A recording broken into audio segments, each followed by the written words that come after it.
Hello, everyone. Welcome back to Mindset Matters. My name is Victoria Williamson, your host, and I'm super excited to be bringing you another guest today. Today, I'm joined by KECK. Jan is a recovering shy guy. He's an introvert turned deep connection entrepreneur. His focus is on bringing people together in fun and authentic ways. So, welcome, Jan. I'm super excited to have you today. Yeah, and this was such a great intro. Wow, I think I need to rewrite my bio now. Yeah, I really do my research to try to at least come up with something that I can that I can put together. Can you tell us just a little bit about yourself and the work that you do? Sure. So, you already shared that I started calling myself a recovering shy guy only recently. I feel like I've only started doing that half a year or so ago Okay. when I had this big epiphany and realized that when I was growing up, I used to be very shy. I would be the person you would maybe notice in class, but didn't really know because whenever I had great ideas, I would be too scared to raise my hand and participate. And kind of fast forward to the last couple of years, I've really tried to focus my work on helping people who lead groups. So those types of people, the quiet people, the shy, introverted, reserved people, don't feel excluded because they can have great ideas. They can really have great things to contribute to a meeting or a workshop. And we just need to design them differently so they can actually participate and engage. And that I realized is kind of my mission for the last 2 years. Well, I love that so much, and I think it's so important to give people the floor in a way and open up discussions for people who, again, might not choose to participate. Do you feel like when you were growing up, you wish you were called on more by the teacher, or you wish that someone had directly asked you more questions, or would you even be afraid to answer if someone kind of gave you the floor? It's kind of like a both or either. I feel like I didn't want to get called on and being put on the spot and then be the center of attention in front of everyone. But Mm-hmm. at the same time, I really valued it when somebody would ask me in a smaller group for my Mm, opinion. And I think I still do. It's okay. still awkward sometimes when everybody's talking, like the loud people are having their conversation, the extroverted people, like they're talking in a circle. And then there's me and maybe a couple of other people who, depending on the group and how safe we feel, we Mm-hmm. might also be contributing a lot. But Yeah. other times we just need somebody to make that invitation for us to join. Or, and that's kind of the thing that I want more people who are designing meetings and workshops to think about, can we add some quiet reflection time for everyone? Because even the Mm, extroverts will benefit from, hey, take a couple minutes, write down your thoughts, and then we'll have a conversation about it. I love that. And I'm actually a teacher, so that's something that we try to do more in schools these days, at least where I work, is, really trying to allow people time to think before jumping in or saying, okay, I'm going to give you a moment and not just call on the first person to raise their hand. So I think that that's something Hmm. that can be beneficial for those students for sure. Um, Now, I actually first discovered you through your Ask Deep Questions card deck, and I have it right here. Can you tell us? This was years ago too, so can you tell us a little bit about just your ideas behind the deck? Yes. So when I created the deck, I used to live in Canada. I actually lived there for 14 years, but I grew up in Germany. And the complicated version of that story is I'm back in Germany right now because we Okay. had, my wife and me had a little son and we wanted to be closer to grandparents. So we moved back. Okay. But when I moved to Canada, I didn't know a single person. I had to completely rebuild my social circle. And in one way or another, I have to do that again now that we moved back and all of my friends have left and moved somewhere else. Mm, So this is like the second time in my life where I'm in the situation where I just need to find my people. And it's maybe even more challenging now than it was when I moved to Canada. But there I was really, really lucky living in Toronto, which is a very big city with lots of people, to one day attend this weekend retreat. It was called Supernacular. It was a personal goal setting retreat. But I thought when I signed up for it that it's going to be a business goal setting retreat. And I signed up with my business partner at that time. And we're like, great, a weekend Yeah. away outside of the city. We can set our business goals. Well, uh, I was very quickly realizing, hey, this is about personal development, which was very foreign to me until that time. Mm. But very quickly, I made some really great connections. Like we went deep very, very quickly because we were all aligned with similar values. And then through the activities that we've done and the exercises that the organizers ran us through, we were quite vulnerable with each other. If that was through the things that we shared, but also the things that we did. I remember specifically they had us climb this high rope structure in January in Canada. It was freezing cold. Yeah. And we had to hold up our teammates by holding the rope so they don't fall down. And it was just like going through this experience together, I think, has opened up the door to me saying at the end, hey, I think I just made 30 new friends in like a weekend.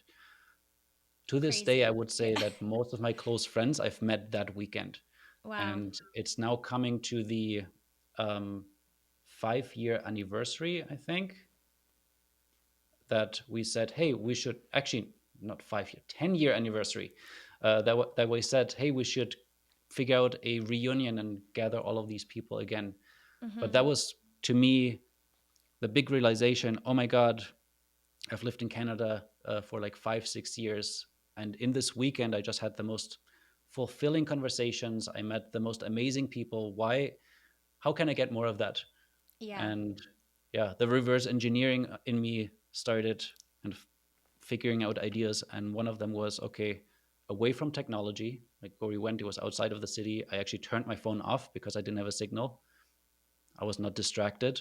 Mm-hmm. um, I was connecting with people with shared values, and in a way the things that we've done made it easier to be vulnerable with each other. Like those three things kind of combined led me to then organize a camping trip. And for that camping trip, I designed the first version of the cards because I was thinking, okay, it was a group of 7 of us. Most of us we didn't know each other that well.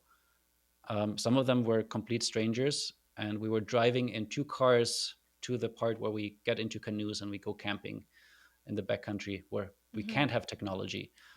But on the car ride, I imagined either everybody's on their own phone or like looking out the window doing their own thing, Mm-hmm. or they could already be connecting and kind of melting the ice, getting to know each other. So by the time we get into the canoe, they're already like they trust each other a lot more. Yeah. And that's exactly what happened with the cards. Like it just turned into this magical weekend, not only the car ride, but in the canoe, around the campfire at night, under the stars. The most amazing conversations kind of unfolded. I love that. And I think it's so interesting how when you're in that right environment, it's crazy how much you can connect with people, but I feel like we struggle so much to do that just on a regular basis. So I love this deck for that. I've used it with different friends and it's been really fun. But I thought maybe we could do a question Sure. if you don't mind. Also, this is made really well. I love that there's like a little magnet. I've had it for years and it's still holding up. So, That's great to hear because I actually thought a lot about the quality of the cards too. Like there's a mm-hmm. lot that went into designing it that I realized unconsciously makes it easier for you to share, because most of the Yeah. time I would notice people holding a card with the question on it, and like as Mm, they're answering, like the card becomes like makes you feel like you have something to hold on to. okay. I And love that. if the card is super flimsy and it's kind of like a, and I know there's lots of card decks out there. Some of them are like playing cards Mm-hmm. and very thin, and I feel like it's a different experience than if you're using a card that is like a thicker, like smoother surface. Yeah. I love it. Even like the design, I'm going to show in the camera, but there's like some nice background. So for anyone listening, there's like 3 different tiers to these questions, which I love. So there's curious, there's brave, and then vulnerable. So kind of depending on where you're at with the group or people you're playing with, you can kind of decide how deep you want to go, I guess. So I'm going to shuffle these up. We'll start with curious because we're just meeting for the first time. Yeah, Did I you go ahead? I actually always recommend to start with curious, even if it's people that you already know, Mm-hmm. because it kind of helps. It's kind of like lately I've been on a bit of a crusade against icebreakers because I like the term ice melters a lot more because it's a process that usually takes a lot more time than just like one Mm, quick thing that you do. yeah. Um, so even like the curious cards, it helps you just get settled and gets you in the habit of like answering a question that is not super deep, but still below the surface of the usual small talk that you do. Mm-hmm. And then once you've done that, you can go another level deeper and deeper. Yeah. So I have a question for you. This one says, this is actually pretty a good one for you. It says, what does the word home mean to you? Great that you picked that question because I would say it's one of my favorites in the deck, and actually it's also one of my favorite questions to ask people, especially when I'm traveling or exploring different cultures, different countries. Um, and my answer has changed a lot in the last few years because I have moved Yeah. from Germany. I actually spent a year in Australia, then back to Germany, then to Canada for 14 years, and then just back to Germany 2 years ago. And I've always said that in German, we have two words that translate as home in English. Okay. And that's really fortunate because that means I can have more than one place that I call home. Mm. And um, I always said that one is a place of belonging and one is the place that you live. And when Mm. I used to live in Canada, my place of belonging was Germany. That's where my roots are. Okay. But the place that I live was Canada. Yeah. And now that I moved back, I'm having a harder time answering that question. Um, but one thing that also I've not shared with anyone yet because it's just so fresh, just 2 weeks ago, I became a Canadian citizen. And Woohoo. now I have dual citizenship. And in a way, I now have on paper the proof of how I feel inside. Like moving Mm. back to Germany after such a long time, it didn't feel like home anymore. Like I didn't feel like I could really fit in Mm-hmm. because I've changed so much, and other people who lived here their whole life, I didn't find a lot of things in common. And at the same time, of course, if you move to another country, um, when you're older, you're not always going to really fit in. But Canada was a bit of a special place. Like during the citizenship ceremony, the judge shared at the very beginning that she recognized that everybody had a different path to getting here. And for some Mm. of you, it was like hard and challenging. And for some of you, it was a really long process. But I'm really happy to finally tell you that you've arrived home. And oh my Mm. God, when she said that, like I started tearing up. It was such an emotional moment. Um, and I didn't realize that until that time that yes, I do have two homes. It is Germany, Mm-hmm. it is Canada, and I feel deeply connected to both of those. One because like here is my are my roots. That is where my family is, where we live currently. But I Yeah. still would say that Canada is home as well, although we're not currently there. Yeah. Do you see yourself ever coming back to Canada? It's very likely Okay. because my wife and my son also have the Canadian citizenship. So now all three of us will be able to go without having to go through a lot of paperwork or Yeah. bureaucracy if we wanted to move back. So it's definitely a possibility. We'll see what happens. I like how you mentioned, going back home to Berlin and feeling like, okay, is this home now? What have you been doing now, kind of as a full grown up, a full adult, to try to reach out and meet people when you've moved back and feeling like, ooh, no one, I don't really know anyone anymore? It's been an interesting challenge, especially because I want to say 5 years ago, I had a group coaching program where I help people do exactly that, that move to a new place, find some like minded people. And back then, when I created the whole program, I think I based it on what I did when I moved to Canada. But now, Mm, having moved to Germany, I'm realizing some of those things didn't, like, they don't really work, or they're way harder than I remembered, having done that last time. okay. Can you give me an But example? yeah, like one of the things that was great for me in Canada at the retreat was finding people who share the same values as me. Mm-hmm. And if other people are already gathering people, organizing events, retreats, bringing like having a community that you can just join. Or like, great, now I found like a whole bunch of people. I just need to figure out who is actually going to be a good fit for being a close friend and who is not. Hmm. The challenge is I'm actually not in Berlin. I'm in a smaller city, Okay. and there are not a lot of events, almost none, that I would say, okay, I think there's a high percentage that that I was going to meet someone that I'm going Mm. to like immediately easily connect with. So I had to look a lot harder for these people. And the one thing I've taught in the course, and that's the thing that I feel like is the only thing that will work, especially if you're in a smaller town, you have to think like a community builder. Like you can't Mm. sit around and wait for a community to magically appear that you can join, but you have to find the single individuals that you think are interesting and bring those together. Because I Mm. think the like there is something about the time that we spend with each other.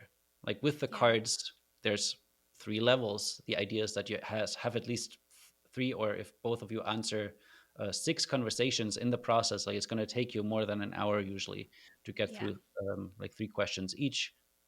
So how do I make sure that I don't see people once, but on an ongoing basis? And I Mm. think the best thing that has happened is I found one person at a open space event at my local university that anybody can bring a topic. Like you go on stage in the beginning, everybody shares a topic that they want to discuss or a workshop they want to run or a question that they have, and then they find people who are interested in that and they organize themselves. And I just went there with my cards and said, I have these cards that I created, and if anybody wants to do something else than having small talk and get to know Mm. each other, I'll be over here at that time. And 40 people showed up, and I had to like Wow. quickly figure out, okay, I there's only 48 questions in there. We can't have every like people start with the vulnerable questions. What do I do? And so we divided each other up, got into small groups, and I made some great connections from there. Mm-hmm. That we then with two of them, and we had a few more people, started to do an improv group that we meet once a week and we do improv together, improv Oh, I theater. love that. And because we meet every week, I feel like our friendships just have grown so much faster than Mm-hmm. the other interesting people that I've met maybe once. Yeah. And yeah, so there is a thing of like you have to put in the time, and that's what makes it, I think, the most challenging as an adult, Yeah. especially if you have kids or a demanding job, that there isn't a lot of time left over at the end of the day for investing in these new friendships. Mm-hmm. Yeah, the time and the energy. Well, I love that. And I find like a shared space, like an improv or even like a sports team, something where you're connecting, where you already have like a common interest, I feel like is also such a great way to automatically connect with the people that you're with. Um, would you say there's like a formula to asking a good, deep question in a way that feels natural? Because I think so many people just get stuck at small talk and don't know how to go a little bit deeper. I think there's not necessarily a formula, but there's maybe some strategies. And I think um, the biggest one is it can't just be one question. Mm. The same thing that I now talk about, like icebreakers. You can't just think that magically because you did one activity, everybody's gonna like connect and be engaged and they trust each other and they're going to be best friends. Is like, what do you do after that and Yeah. before that that really makes a difference? And one of the strategies to me is just being genuinely curious about another person and believing that everybody's interesting. You just have to find the right Mm. question for them to have the chance to tell you a story, share a memory. And very rarely that is the first question that you ask. Mm-hmm. Most often it's the second or third, the follow-up questions that you ask. Yeah. So yeah, it almost makes me think of like dating advice. It doesn't really matter what is the first thing that you say. It more depends on what happens after that. I'd love to ask you about how the pandemic kind of changed the direction of your work because I know now you do a lot with businesses like online. And what did you notice about just like the level of connection? Was it going down? Did you feel like there's a crisis happening because of everyone working remote? And how did that kind of shift? do what you're doing now? Wow, the pandemic has, I think, changed a lot. Um, I think everybody has felt it. And I was at a point where just before the pandemic, I used to do only in person experiences, in person events, in person workshops. And one of the first things I ask people to do is turn off their cell phones. Actually, I don't have it near me right now, but I sometimes have people create little cell phone sleeping bags out of padded envelopes that they can customize. And then you put your cell phone in, you can seal it up. And for the Love duration it. of the event, it's not going to be a distraction.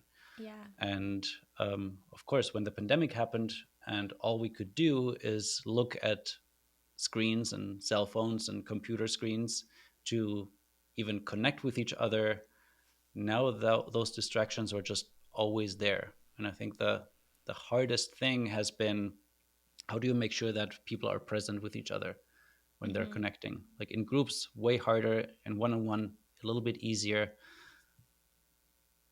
But it's still challenging to know if somebody's actually looking at you or if they're reading an email, if they're surfing on social media, right? There's a lot more that we need to do to like make sure that the other person doesn't feel unimportant or invisible or ignored, which usually happens when somebody picks up their phone kind of mid conversation. Mm-hmm. So I think that has challenged a lot of the work that I was doing. And in the beginning of the pandemic, I really didn't know if it's possible at all. Like, is there Mm-hmm. anything we can do that we are actually present with each other and we can feel connected? Because it's such a weird medium where you're talking to someone who's not in the same room. Yeah. And um, I had one experiment, and like I love doing experiments around like connection and bringing people together, where I said, okay, I was thinking about all of the people that have physical touch as their love language. Like if you're familiar with the five love languages, some people really feel loved when they get hugs and high fives. And as we were all sitting in our own apartments, not being able to go out or physically touch, I was thinking, I wonder if there's a way I could create like a virtual group hug. And I kind of just liked how the idea sounded without knowing exactly what it would be. I put an event on Facebook and said, I'm going to invite you to the world's largest virtual group hug. And a bunch of people signed up. And a couple of days before, I'm like, well, but it's not like we can't actually touch each other. What am I going to do? And what we ended up doing is I invited everyone to bring an object that is meaningful to them. Mm. Ideally, an object that is something you can actually hug, like a teddy bear or a pillow or a blanket. Um, just for fun, I also brought a whole stack of toilet paper that my wife had bought from Costco. That like that week, like Yeah. the huge ones that were all out of stock Yes. um, at the early part of the pandemic. Like this was end of March 2020, Okay. Right and at the beginning. yeah, as I was hugging the toilet paper as like an example, I'm like, huh, this feels the most like a human because the teddy bear is too small and the pillow is too soft. But like the toilet paper, that feels like actually hugging a person. Yeah. Um, so I hugged the toilet paper. Other people were hugging other objects, all in front of our screens, and I played this emotional movie soundtrack as the music. Mm-hmm. Invited everyone to close their eyes and remember a hug that they've given or received in like before the pandemic started, like with a Mm. meaningful person. And after a couple moments of like just leaning into the music, I realized everybody was having this emotional moment. Like I started Yeah. tearing up when we kind of wrapped up. Nobody really wanted to leave the Zoom call. Everybody was just so connected to this shared Mm. moment that we just created Yeah. that I think we forgot that we're looking at a screen. Like we felt so deeply connected to each other because of that experience that I realized, okay, there's way more we can do than what I thought was possible. Mm-hmm. And that kind of shifted my whole business to then lean into, okay, how can we recreate that magic of in-person experiences on Zoom, on like online platforms? And that turned into its whole business. And then the Yeah. pandemic kind of got us to go and meet back in person. And now I feel like I'm combining both worlds. Like I'm still talking a lot about how do we facilitate connections and trust and engagement online, but Mm-hmm. also in person. Because I think the principles, the strategies are very, very similar. It's just the execution that is a little bit different. Okay. Yeah, and I think after being online for so long, a lot of people probably struggled to go back to in person. And there's a lot of, I know, like even social anxiety with, even I see that in like students. I think it's great to be able to facilitate kind of both sides of that. And both are really still important now. Can you talk a little bit more about the icebreaker versus ice melter and kind of what that means to you? Yeah. So when I hear the word icebreaker, I now have this kind of visual in my mind that is uh, a group that is all covered in layers of ice, and a person that is running the session coming in with a big sledgehammer and just trying to Yeah. get the ice off people. But in the Okay. process, they're going to get hurt. Mm, And that's kind of what I think happens most of the time when people run icebreakers that either are designed not in an intentional way or they're facilitated badly. Meaning, for some person, it's going to be really awkward and painful to yeah. sit through it. And that's where I think a lot of people now have had these experiences when they hear the words, hey, let's start with a fun icebreaker. They already start to go like, oh, no, how do I get out of here? Um, Mm-hmm. so that's kind of the state where we're at. Most people do icebreakers, and I see this very often. People ask me, "Hey, I have this group. What icebreaker should I do?" And my follow-up question usually is, "Okay, how many people you have in the group? What is the purpose of why you're gathering them Mm, on a spectrum from super silly to super serious? Where are they? Like, there's a bunch of things that we can figure out about the group and the experience that then will make it easier to find an activity that actually is aligned with it and mm, doesn't feel like we're just doing this one weird random thing before we get yeah. to the main session. Because I feel Mm, like it all has to be connected. okay. The reason why I talk about melting the ice rather than breaking the ice is like when you break the ice, you expect it's like one hit and done. Yeah. You've broken the ice. Where in reality, it's a process that takes time. And it's not just one thing, it's all these little things leading up to maybe one activity and then maybe something else afterwards. Also, the way you introduce it and get people to buy in, that they realize, hey, this is not random. What Mm-hmm. we do actually is related to why we're here and what we're hoping to accomplish together. Then that becomes, yeah, a lot more effective. Yeah. Okay, I love that. So integrating, yeah, like what's the purpose of the session with the type of activity, and how would you suggest even introducing it in a way that's going to ease the initial kind of anxiousness that some people might feel? There's a lot of things we can do to, like, number one, introducing it, but also how it's designed Mm-hmm. that makes it less of a forced activity and more of a you opt in or you have a choice between how much you're going to engage with an activity. Mm, um, One example is thinking of, let's say, a virtual session. And we talked earlier about kind of the loud people, the quiet people. If the only way to engage, and maybe you're asking a question, maybe you're picking a question from a card deck, and you're like, okay, we're going to go around and everybody's going to share their answer to this question. mm-hmm. Everybody has to unmute to share their answer. Well, maybe for someone, the unmuting, especially with a group that they don't know, is already too far outside of their comfort zone. Yeah. What if we just give them the option of like, write your answer in the chat and Mm-hmm. then and maybe write in the chat or unmute. Or what I would probably do is um, write down your answer in the chat, everyone. Maybe go Mm-hmm. to a breakout room, share it in a smaller group first. And then when we come back, maybe then I'm going to pick some stories in the chat that I'm like, I would love for you to share a little bit more details about Mm, that. So there's different ways they're engaging. Hopefully, they have a choice between what they do. mm-hmm. But yeah, the most important thing when you introduce the activity is making sure it's an invitation for them to participate. Mm. It's not mandatory. Okay. Yeah, I like that. I think that's important, giving people different options. Do you have a favorite activity that you've created, or like the first one that Um, comes to mind? because it so depends on kind of the session and also how big and in person and virtual. I feel like I have a few different ones that are my go-tos. Um, One thing I love to do in person is I pick three questions that are ideally related to what I want the session to be about. Um, and for each question, people pick a different partner to have this conversation with. And usually Mm. it's like 5, 6 minutes per question for both people to share. So it's not super long.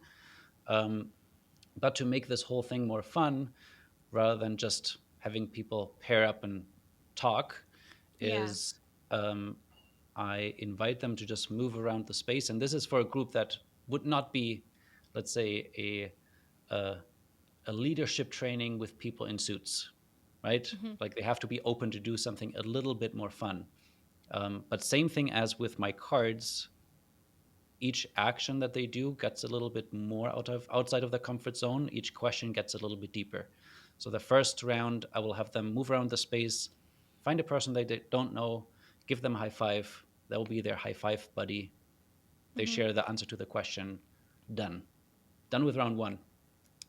Round two, I have them walk around the space again, find a new person, but with that person, they have to come up with a secret handshake, which means Okay. it's a version of a greeting that is unique to them that nobody else will know because they just created it or co created it on the spot. Hmm. And that usually ends being quite hilarious because I give away prizes for people who are showing their handshake in front of the whole group. Cool. Um, and it's always it's always super fun once you get people kind of realizing, oh, everybody has something completely different, but they're all really unique. With that person, they share the second question. And then for the third round, and like this is one of the different ways I do it. Sometimes I have people come up with a shared code word or a code phrase that needs to be based on something they have in common. So, Ooh, I first love task that. is they have to have a conversation, figure out what's something we have in common. Yeah. Okay, how could that turn into a code word or like a combination of two words? And I also don't think I've ever heard the same code word twice.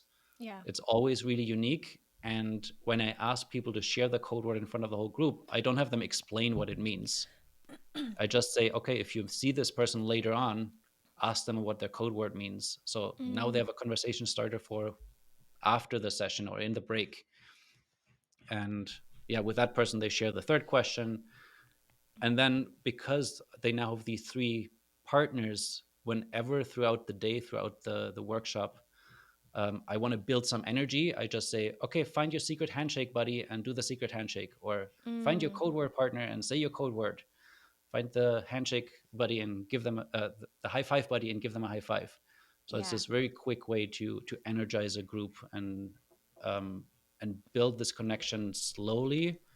But like as you can probably tell from the explanation, it already took so long to explain it. This activity usually takes 20 to 30 minutes to do. So it's not Yeah. necessarily a one-off quick thing that you do when you have something else going on. Hmm. But on a longer day, that is like one of my go-to's. Yeah, that's super engaging. And I love how it's like you are easing people in, which is great. It's not like, hey, answer this crazy question just as you walk up, but you're giving them something to do and kind of easing in the questions that are still, I guess, integrated with the workshop, which is great. I'm going to maybe have to try to use that someday. Now, through, Students love that one as well because yeah. it's a lot of moving around and not just sitting and listening. Hmm. Yeah, and kids need that kind of movement time. Um, Now, I know you a lot of the work you do is with these kind of group settings and these, integrating these activities and getting people to kind of make deeper connections in that setting. Do you have any tips for people just like going about their regular kind of day-to-day lives and they're hoping to, you know, scratch a little bit under the surface and not really sure where to start? Mm, is it, let me just clarify because Yeah. I have two different ideas. Is it you're Okay. already in a conversation, let's say at a birthday party, networking event, Or like, how do you take the people that you might already know and kind of go from like acquaintances to towards friendship? Mm-hmm. Yeah, let's say you're at maybe an event or a party and you're just being introduced to someone new and it's kind of your first impression and you're trying to ease your way into not just having small talk. Yeah. I think the challenge is that in most cultures, when you are at an event like this and you meet someone, the first question they'll ask you is, "So what do you do?" Yeah, It's like a question that I despise, me too. for the obvious reason that it's just the one question everybody asks because I think they don't know a better question. I think a much better question to replace that with is, what's something exciting happening in your life right now? Or what's Mm, something you're interested in do right now? What's something you could geek out on? Like, I the love question that. we want to ask is something that ideally somebody's excited to talk about, Mm-hmm. because there are some statistics, I don't know the exact number, but there's a lot of people who don't love what they do. So asking them to share what they do as the first thing, number one, makes them potentially talk about something that they don't want to talk about. Yeah.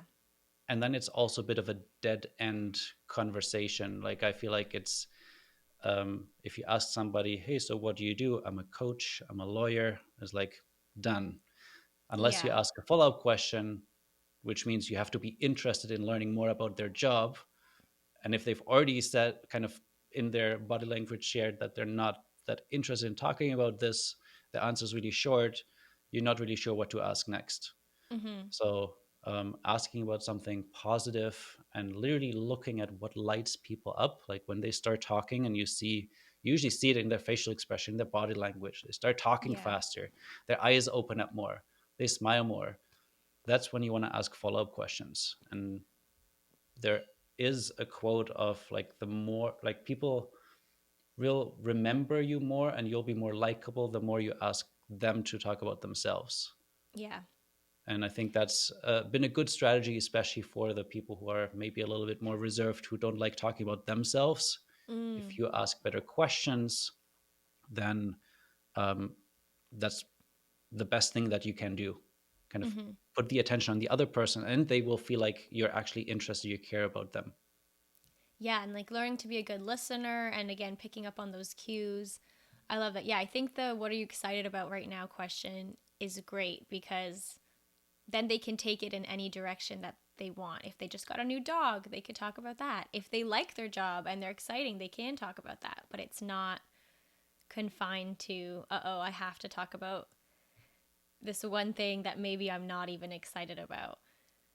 Yeah, I'll Mm-hmm. give you one more because that's one that I used at a networking event where I felt really out of place. Because a friend was supposed to go with me to an HR event, and that was before I started working with organizations. So I didn't really know how can I connect with people in like human resources. I felt like Okay. I've nothing. As soon Yeah. as they start talking about their job, I have no follow up questions. Mm. So I always would tell people, "Hey, I'm actually doing a small talk detox right now. Do you mind if I ask you a deeper question instead?" And Oh, nobody refused. Everybody was okay. open to the question. Some of them kind of got really into it. Others kind of answered it still on the surface level. But Yeah. that's the other lesson you'll learn. Um, Not everyone is going to be kind of part of your people. Like, you can't connect with Yes. everyone deeply. Some people are just not on the same wavelength, or not ready, or not in the Mm-hmm. right mindset.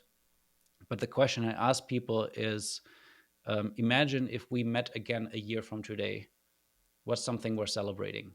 What's something you're Okay. celebrating that you've accomplished personally, professionally? And I'll share what I will have, uh, what I will celebrate. Mm-hmm. And that opened the door to some really amazing conversations, including one person that, at the end of the event, like didn't stop chatting. At the end of the event, I said, "Wouldn't it be hilarious if we actually met up 1 year from today and celebrated, like with a bottle of champagne at a restaurant?" And he's like, Yeah. "Yeah, I love the idea. Let's put a Google Calendar event."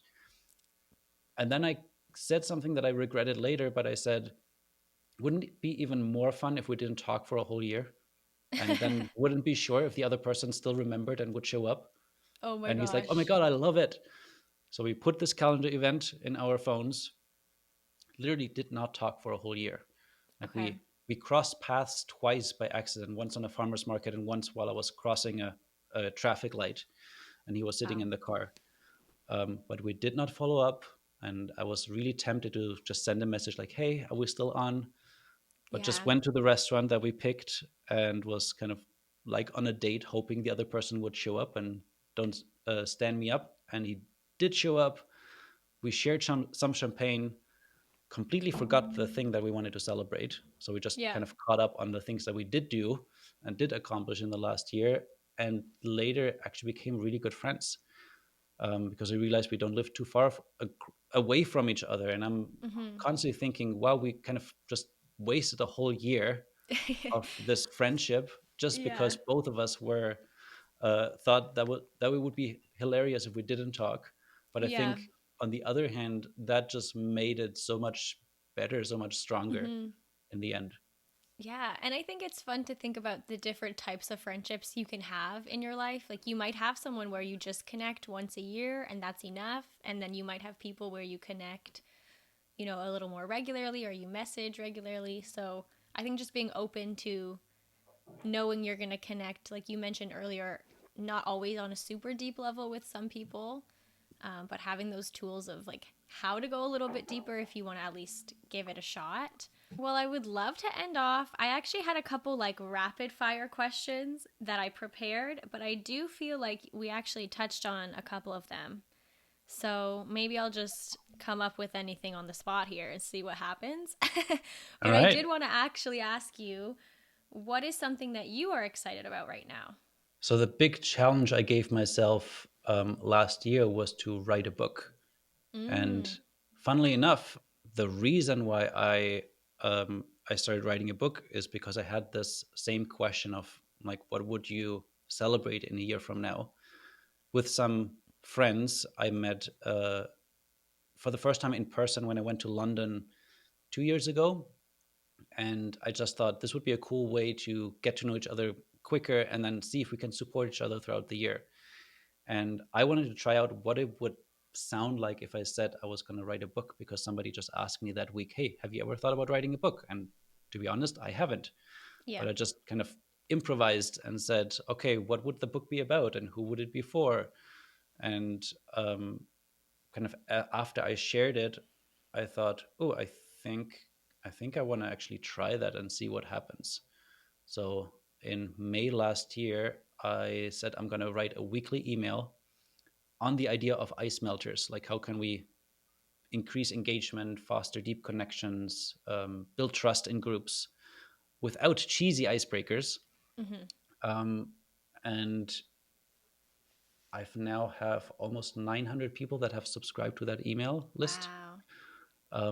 I Amazing. want to say I'm maybe 75% done of the content of writing for the book, although it still is mostly in the form of all the emails that I've written rather than a kind of chapter format. So that's the Okay. part that is still ahead of me for this year.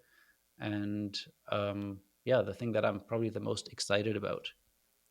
Awesome. Well, I'll be definitely grabbing a copy when that is all done. um, what is a piece of advice that you would give your younger self? Maybe yourself when you first moved to Toronto. Hmm. To stay on the theme of like building your own community rather than finding it. Mm, Um, every interesting person that you meet, or every additional interesting person that you meet, bring them together with the previous one, mm, because I think there's some magic that happens when you actually bring people together. And I've been very fortunate that when I organize events now of, let's say, people who are on my email list, I know everybody's going to be super interesting and fascinating, and they're all going to get along really well. Like, yeah.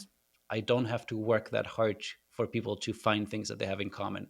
Mm-hmm. Um, and I think that's something I could have done a lot earlier. Like, it also took me 6 years to even realize that that's something that was missing from my life. Yeah. So I'm not sure if there was any other way for me to realize this earlier.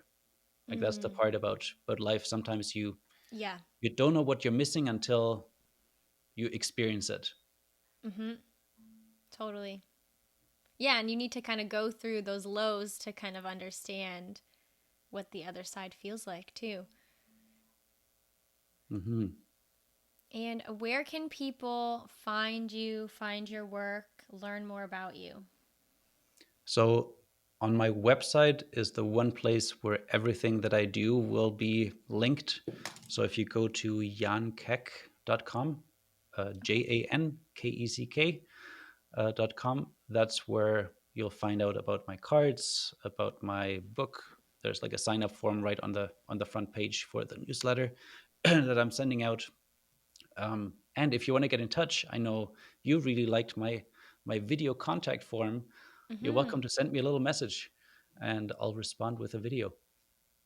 Yeah, that was how I originally introduced myself to Jan, and it was awesome. So if anyone out there is interested in his work and wants to connect, you can send a little video. And yeah, that was even a great way to kind of melt the ice I felt. So I love that idea so much. And to go back to giving you a choice, you actually have the choice between writing text, recording an audio message only, or sending a video. Love it. And I think even that by itself, I'm realizing people are often more likely to do the thing that is maybe a bit more out of people's comfort zone. Like I get Mm.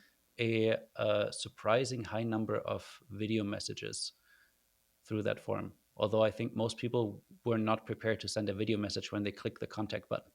Oh, definitely. But I think that's part of the magic of what you do is you create this environment that it feels comfortable to do that. And you have a lot of videos on your website which I think are great because it's easy for people to kind of get to know you a little bit and feel even that much more comfortable saying, "Okay, yeah, I can send a video, why not?" So, yeah, I love the work you're doing. I think it's great and I think that I'm sure so many people are benefiting from it and will continue to benefit from that. So thank you so much for talking to me today.